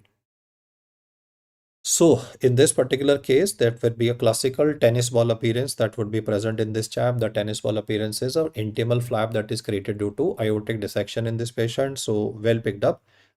Let me know the medical management that we'll be doing in this patient. Like this person is having, obviously I need to take up the patient for surgery, but before surgery some medical stabilization would also be required। तो यहाँ पर क्या करेंगे, पहले alpha blocker start करेंगे, beta blocker शुरू करेंगे, इसमें पहले अल्फा ब्लॉकर देंगे या पहले बीटा ब्लॉकर देंगे? Yes, guys. Alpha plus beta, beta plus alpha. Quickly comment कर देना. What is the best management for this guy? Alpha plus beta, beta plus alpha. और फेओक्रोमोसाइटोमा से मिक्स मत करना please. What is the first thing to be done? Alpha plus beta या beta plus alpha?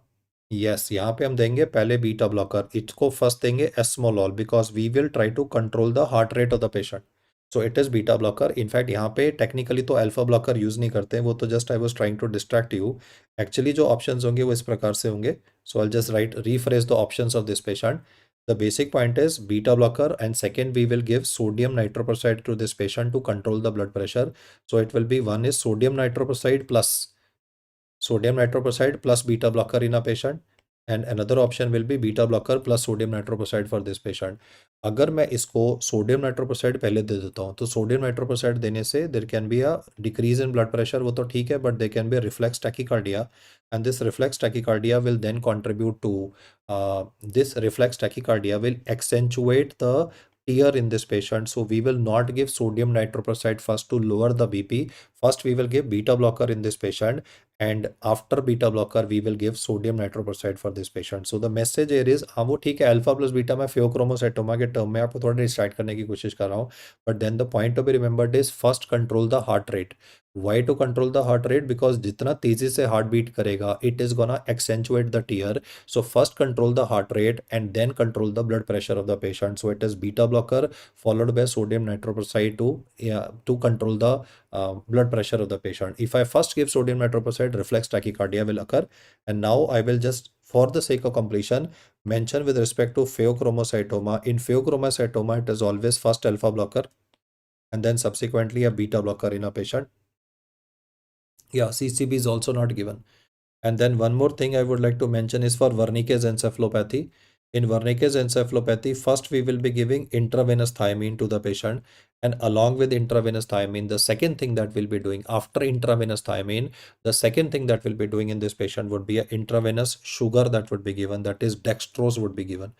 So I have mentioned all the three questions जहाँ पे permutation combination present है. Wernicke's encephalopathy, thiamine plus sugar, not sugar first. In pheochromocytoma, it is phenoxybenzamine plus beta blocker, and in aortic dissection, it is beta blocker followed by sodium nitroprusside. So try to handle three questions at the moment so that you can remember the information for these questions. जहाँ पे पहले क्या करते हैं और बाद में क्या करते हैं, those are the kind of information that would be given. Okay, so I find you get your point that dextrose will be given later in the patient. अगर मैं पहले dextrose दे दूंगा तो worsening हो जाएगी नहीं यार, sugar will be metabolized. If the sugar will be metabolized, then it will cause worsening of the neurological features of Wernicke's encephalopathy in a patient. So I think अगर हम यहाँ पे थोड़ा सा evaluate करें तो वो जो combinations वाले सवाल हैं, they are the ones which I've tried to handle at this particular point of time. तो अगले सवाल पे आते हैं। एस्थमा वाला, पोरली कंट्रोल्ड एस्थमेटिक, डेली फॉर्मेट्रॉल चल रहा है, मीडियम डोज इनहेल्ड कॉर्टिकोस्टेरॉइड चल रहा है, फिर भी उसको ब्रीदिंग डिफिकल्टी हो रही है। So if somebody is already on medium dose steroids तो अभी हाई डोज स्टेरॉइड नहीं देते। I mean, I'm solving it myself for you guys. We don't give high dose steroids because of the risk of oropharyngeal candidiasis. और oral steroid देंगे तो उसके साथ में तो कोशिंग का रिस्क होता है। अभी कितनी बार ओरल स्टेरॉइड देंगे ना, दिल्ली की हवा तो खराब है यार। स्काई आपने देखा ही नहीं होगा, दिल्ली में आप स्काई देखो तो ग्रे ही तो दिखता है, it's like a haze present there. So Cushing syndrome में उसको रेगुलरली ओरल स्टेरॉइड खिला के नहीं कर सकता हूँ। तो what I will do is add LAMA for management of this patient. Sir we don't give high dose steroids in this patient. Selsun, Selsun. Okay, add Lama in this patient. That is, that's gonna be like we can use tiotropium in these patients. Okay जी, asystole in a patient, इसको MI हुआ था और उसके बाद इसको ए systole हो गया। So if there is gonna be presence in the form of asystole in this patient, हाँ we can give antibodies like benralizumab and omalizumab, but वो अगला स्टेप हो जाएगा ना। If LAMA is not working then we might consider these patients either oral steroids और we can consider biologicals in the patient. Yes, asystole in a patient. भाई अस्पताल में कभी भी कुछ भी पूछे ना, सीपीआर बोल देना।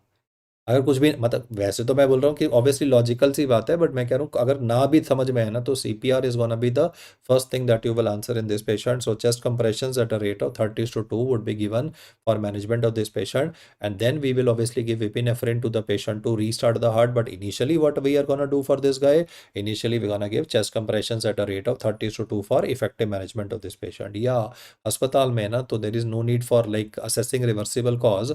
अस्पताल में तो there is nothing like need for like scene safety and checking pulse. वो तो तब करते हैं ना अगर ईसीजी का फाइंडिंग नहीं दिया होता। If he has himself mentioned that the ECG of the patient shows a flat line, then checking pulse is yes. You आपने मेरे मुंह की बात ले ली कि बात छीन ली कि क्यों वाई नॉट चेक पल्सेस। जब ईसीजी में फ्लैट लाइन है तो आप पल्स तो चेक करना वेस्टेज ऑफ टाइम हो जाएगा ना। आई वेस्ट प्रेशियस 15 सेकंड्स, मैं नब्स चेक कर रहा हूँ। जब ईसीजी फ्लैट लाइन है तो that means that the person obviously वो देखना कि connections may not be disturbed. A number of breaths that are gonna be answered. A number of breaths is like one breath every 6 seconds. So number of total breaths would be 10 breaths. आजकल जो नया update है उसमें bag and mask and bag and tube same है.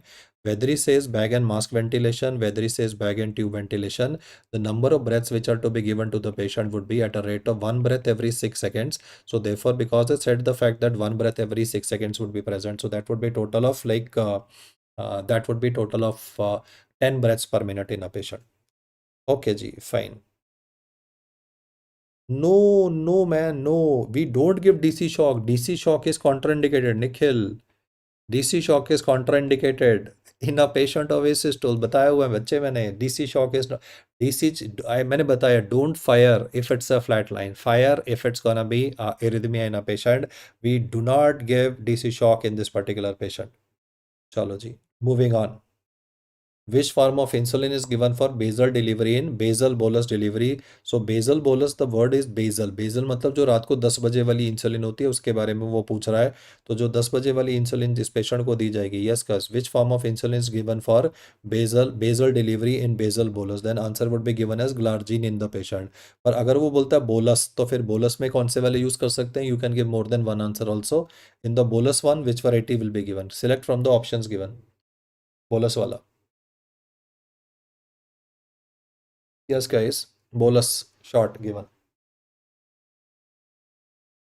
Yes, yes. Lispro and glulicine ना तीनों ही दे सकते हैं ना. For the bolus shot in a patient, it can be Lispro, it can be Aspart, or it can be glulicine that can be given for this patient. It is Lispro, Aspart, or glulicine that can be given in this patient. So answer to this question is option number C. Okay, which is not a feature of Cushing syndrome. ये तो आसान ही है. Cushing syndrome has hypokalemic alkalosis, menorrhagia in the patient of Cushing syndrome. Okay. Proximal myopathy is there, so therefore wasting of the gluteal musculature is present. So दो तो मैंने ही rule out कर दिए ना आपके लिए. Proximal myopathy भी होता है, हाइपोकलीमिया भी होता है. Yes, guys.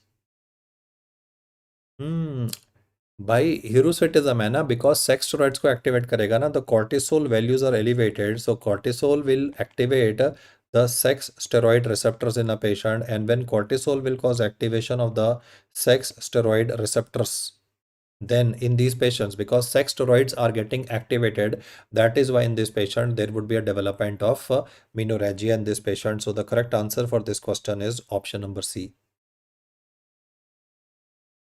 Not increase susceptibility of infections. वो तो हो जाएगा ना sir, that sugar is elevated ना, कॉर्टिसोल बढ़ेगा तो cortisol will contribute to elevation of blood sugar. Elevated blood sugar can contribute to increase susceptibility of infections in the patient as well. So we can be getting these, but then usually we get is oligomenorrhoea in these patients. Okay, which of the following is not correct about Graves associated ophthalmopathy? है ना, no specs criteria होता है ना, no features are present, then only signs are present, then symptoms are coming up, है ना, proptosis will then start coming in a patient. तो no specs criteria. Yes, earliest presentation is not proptosis ना. Earliest manifestation that comes in the patient is presence of stare sign. So the option number B is the one which is gonna be the incorrect statement in this case. Other features are perfectly okay. Papilledema hona hai, vision loss can occur, there can be retrobulbar involvement in this patient, and then you can be having Graves ophthalmopathy even in the absence of hyperthyroidism. Drug of choice बोल देना फटाफट से proptosis के लिए. Yeah, we can have von Graves sign, Stelweck sign in a patient. No specs criteria are used for evaluation. Yes, guys.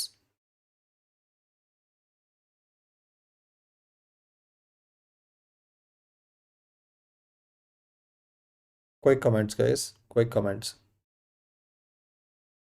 नहीं नहीं, associated ophthalmopathy बच्चे, associated ophthalmopathy, that is gonna be methylprednisolone which would be used in this particular patient. So the drug of choice for management of Graves associated ophthalmopathy is methylprednisolone. PTU नहीं बोलना है यार, यहाँ पे propylthiouracil नहीं बोलना है. It is Graves associated ophthalmopathy is methylprednisolone that would be used for this particular patient. The answer to this question is option number B. Okay, which of the following is the leading cause of kidney stones where the following crystals are shown? Yes guys, crystals का shape देखो थोड़ा, right?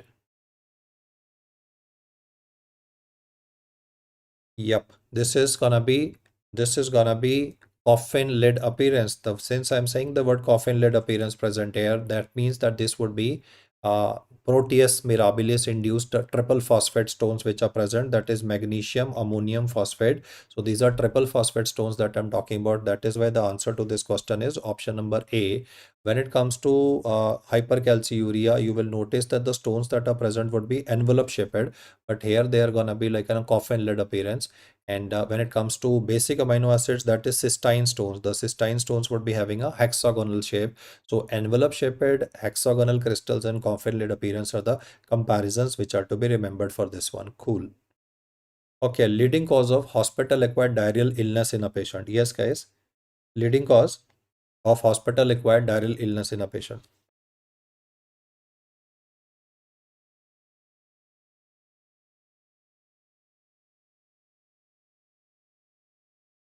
Which of the following?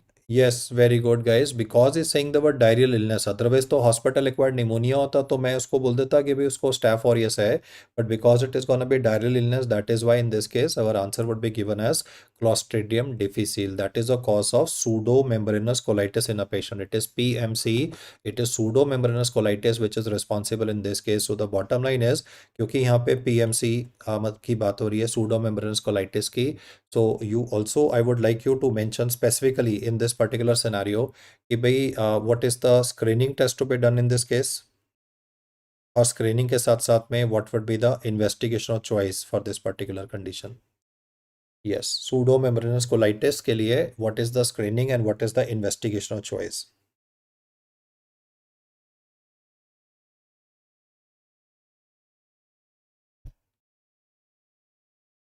Very good, very good for toxin A. So one, for screening in this patient, we will go for stool. We can go for stool glutamate dehydrogenase. That is stool glutamate dehydrogenase is the initial screening that I can GDH that I can go in for glutamate dehydrogenase. And then subsequently dehydrogenase. Okay.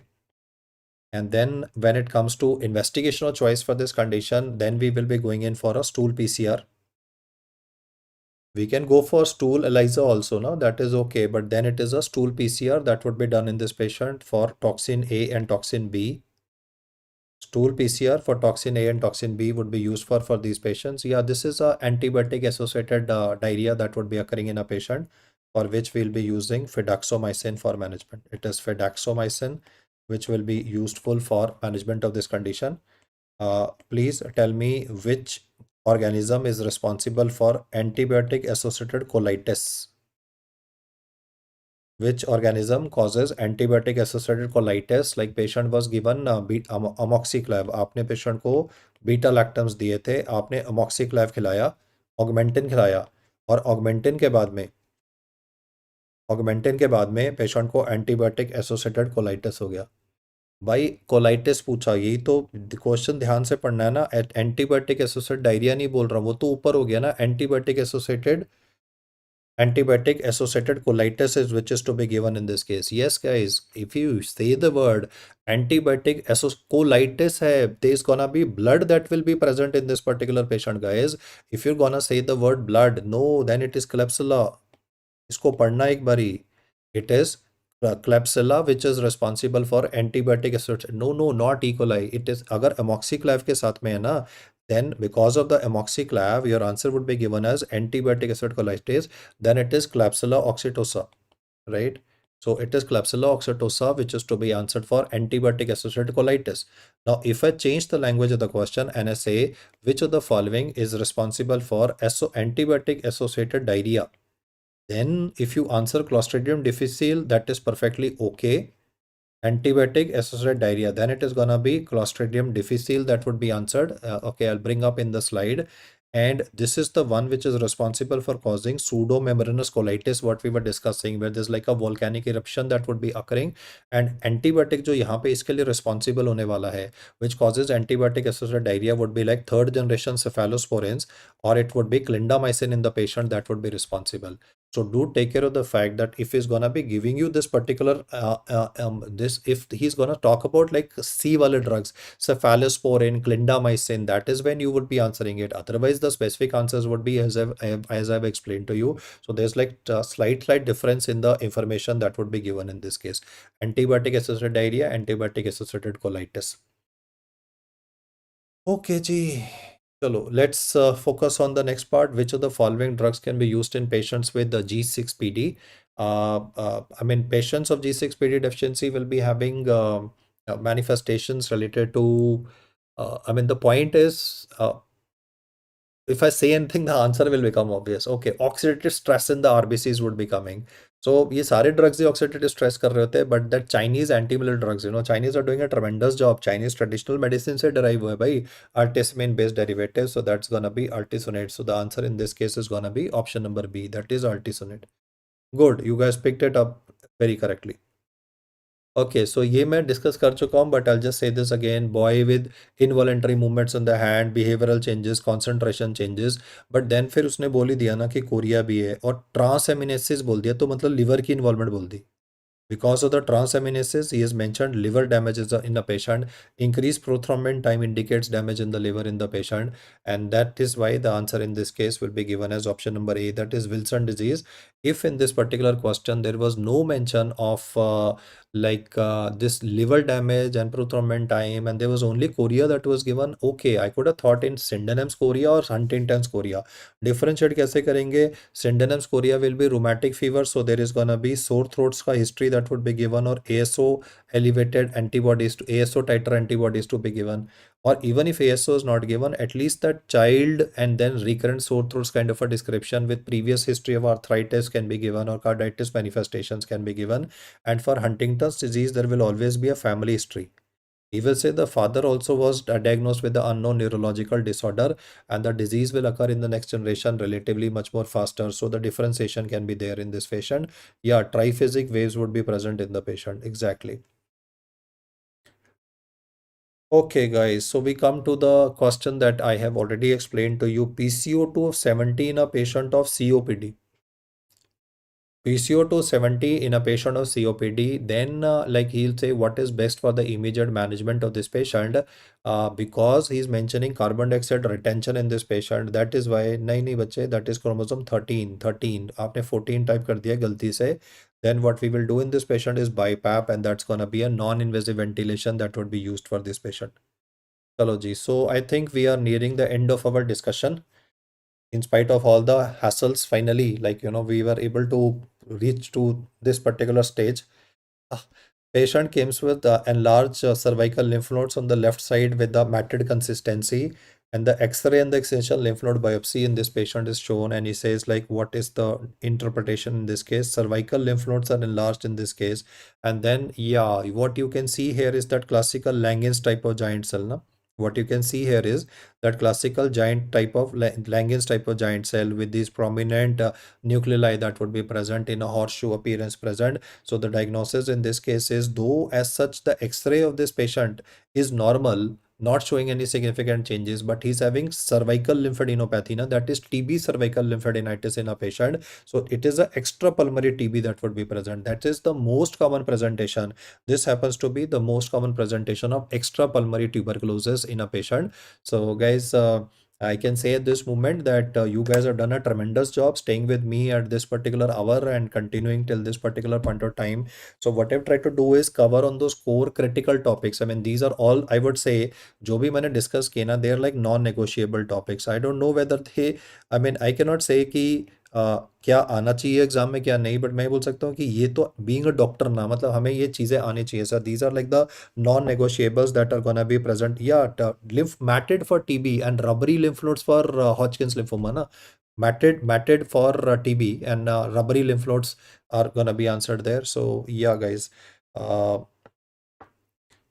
Yeah, TNE, Rajkumar, we'll come back to you, man. अभी time है भाई. अभी we'll do it something like 10th is when we are scheduling that full test that we'll be doing. But at the moment, the focus was on like getting to the best answer. So I hope guys, you guys are like raring to go and going for the paper. बस इतना ही है मेरी तरफ से advice that इसको just consider, जैसे यहाँ answer कर रहे हो ना रिलैक्स होके, अपना चिल मार के आराम से बैठे हो and then you are answering the same way. I think you should be trying to give answers in the paper also. So don't take stress. I mean, destiny will be on your side. 2026 hopefully should be the best year of your life. So yes, अब फटाफट से comment करना है जी आपने, है ना? Yes, password लिख दो फटाफट से कमेंट में, because you know when you write something तो मैनिफेस्टेशन होती है. सो कमेंट कर देना फटाफट से, like you know that is that destiny, और स्नैपशॉट भी ले लेना इसका, so that at least you remember that you have a promise that you have made to yourself and to me, कि अगले जो दिन है भाई उस पर जितनी तुम में जान है, जितने तुम में ताकत है, उतनी ताकत तुमने लगानी है, राइट? अब ये सिर्फ ये नहीं कि टाइप कर दिया तो बस हो गया, राइट? अब इसके बाद सोना नहीं है ना, इसके बाद अभी लगाओ 2 घंटे का सेट और लगाना है, राइट? जैसे जिम में वर्कआउट करते हो ना, वैसे ही अभी जरा 2 घंटे का और सेट मारो, 2 घंटा 3 घंटा. एंड सुबह also like try to wake up around 8 o'clock and then give another set of 3 hours. This is all about stamina, man. It is all about stamina and persistence. That will ultimately matter. So, okay, guys, take care. God bless you, and thank you so much for joining in. And yeah, it was fun in between. You persisted, I persisted in spite of all the hiccups that we had. वही game है यार सारा, you know, that not to lose patience, not to like lose it, you know. And in between, even I was thinking, अरे यार ये पंगा हो गया, अरे यार वो internet issue हो सकता है. So it just happens, man, and then we are able to persist with everything. चलो जी, bye bye. God bless you. Take care. Bye. Email is marvamedicine@gmail.com. Fine, guys. Take care. Bye bye.